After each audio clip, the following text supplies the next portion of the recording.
আবার সেই পাগলামি। কি হয়েছে বলো তুমি? তোমাকে যদি আমার পরনের কাপড়টা খুলে দেখাতে পারতাম তাহলে বুঝতে পারতাম মা কালকে রাতে আমার কি অবস্থা করেছে। কেন? এলাকার কোনো লোক যদি এসে কোনো মেয়ের মাকে বলে যে তার মেয়ে রাতের বেলা বারান্দায় কাজলের সাথে চড়াচড়ি করে দাঁড়িয়ে আছে, তাহলে কি সেই মা তার মেয়েকে আদর করবে? এলাকার কোন লোক খালাম্মাকে এই কথা বলছে? রন্টু।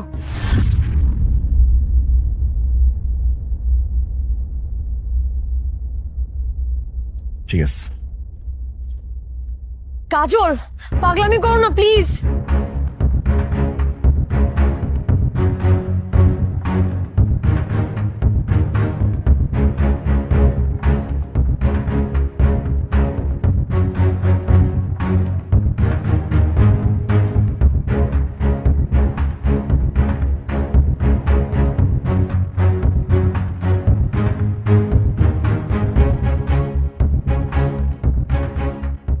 আজিছেন রোড দেখছস?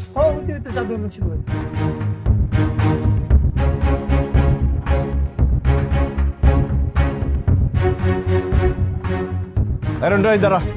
কি সে ক? তুই বিল্লির মাকে কি বলছিস? যা সত্যি তাই বলছি, মিথ্যা তো একরত্তিও বলি নাই। তুই কি ভাবছিস তোরে আমি এমনি এমনি ছেড়ে দিব? ছোরে আমার বড় গলা, চিবাই চুবাই মায়া মানুষ লুচ্চামি করো। কিরে তুই আমার থাবর মারলি, তোর সাহস?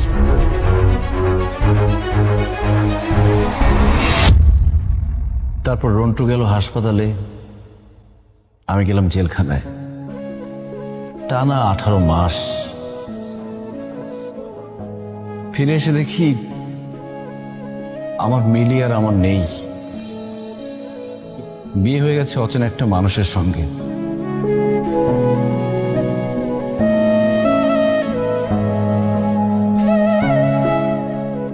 সেই মানুষের টাকায় কেনা সন্দেশ মিলি আমার জন্য পাঠিয়েছে।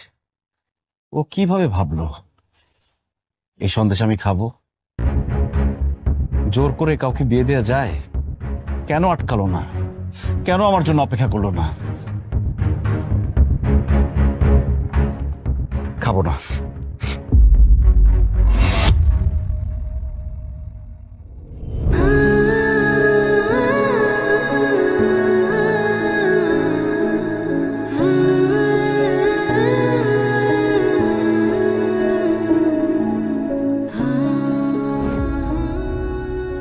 কোনো অপরাধ করলে আমি করেছি, সন্দেশগুলোর কি দোষ ছিল? আমার কাজ আছে, আমি যাব। তাহলে আমাকে ধাক্কা দিয়ে ফেলে চলে যাও। আমি কিন্তু চিৎকার করে তোমার মাকে ডাকবো।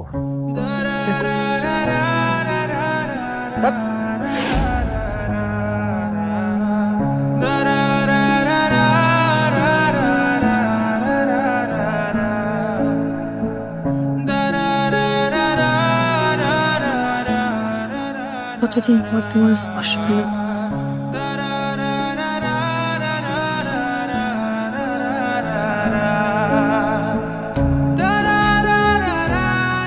এটা কোনো কথা দুলা ভাই?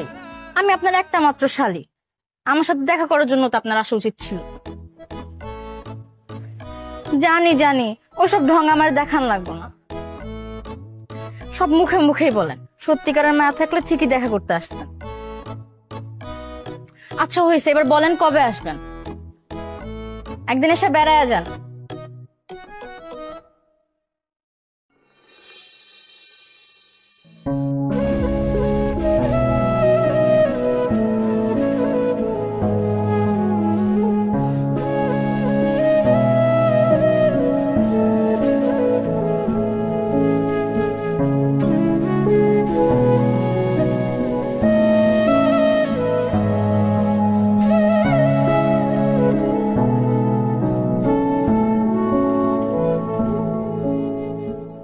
একটা দরকারি কথা বলার ছিল, বলবো? বলো। শুনলাম কিছুই করো না, এইভাবে কি দিন যাবে? ব্যাস, আমার দিন কিভাবে কাটবে না কাটবে সেটা আরেকজনকে বুঝতে হবে না। এসব নাটকের কথা আমার অসহ্য লাগে। সরি, আন্টি বলেছিল তাই জিজ্ঞেস করলাম। মায়েরা মায়া থেকে অনেক কিছুই বললে। আমি ভালো আছি। কেমন ভালো আছো সেটা তো দেখতেই পাচ্ছি। তুমি চাইলে আমি তোমাকে কিছু একটা করতে হেল্প করতে পারি। কিভাবে?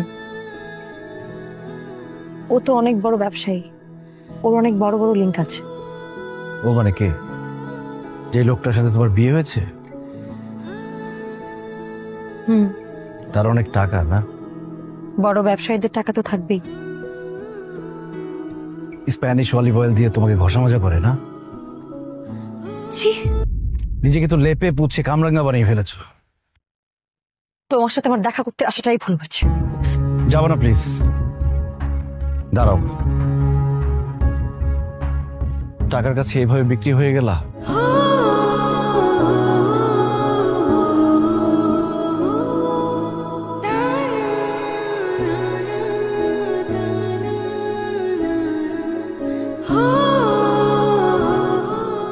আমার কিছু করার ছিল না কাজল।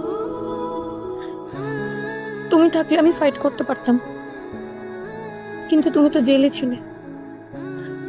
আমি পালিয়ে কার কাছে যেতাম বলো? এখন তো আমি জেলে না, এখন তো আমি বাইরে। এখন আমি আর তোমাকে ছাড়ছি না। পাগলামি করো না প্লিজ, এমনিতে অনেক পাগলামি করে ফেলেছো। পাগলামি কিছু দেখো নাই তুমি।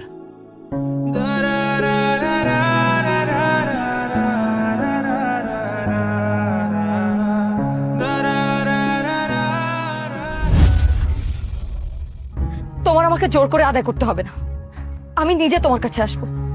কিন্তু কেন আসবো বলো তো? কি আছে তোমার কাছে? তোমার পকেটে তো 2টা টাকাও নেই। রাস্তার ছেলে রুন্টুর সাথে মারামারি করে 18 মাস জেল কেটেছো। ওর সাথে যদি মারামারি করো না, সারা জীবনও জেল থেকে বেরোতে পারবে না।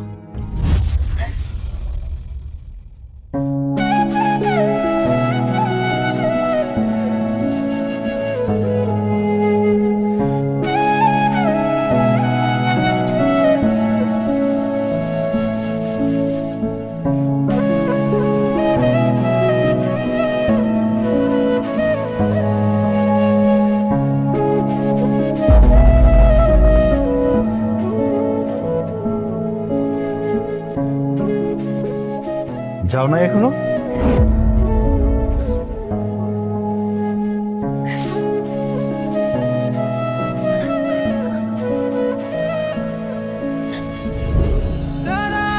যেতে পারছি না।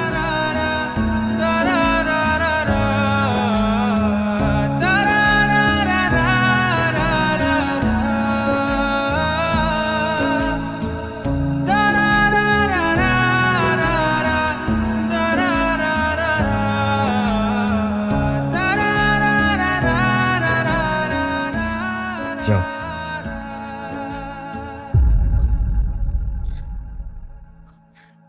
ভালো আমি তোমাকেই বাসি কাজল, ভীষণ ভালোবাসি।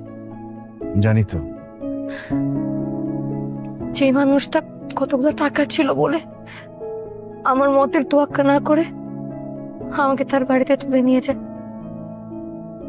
সেই মানুষের সাথে একই ছাদের নিচে থাকা যায়, একই বিছানায় শোয়া যায়, ঘুমানো যায়, আরো অনেক কিছু করা যায়, কিন্তু ভালোবাসা যায় না। আমাদের জীবনটাই তো এমন। আমি যদি থেকে যাই আর যদি না যাই, লাভ কি? টাকার কাছে হেরে তো যেতেই হবে। যাও।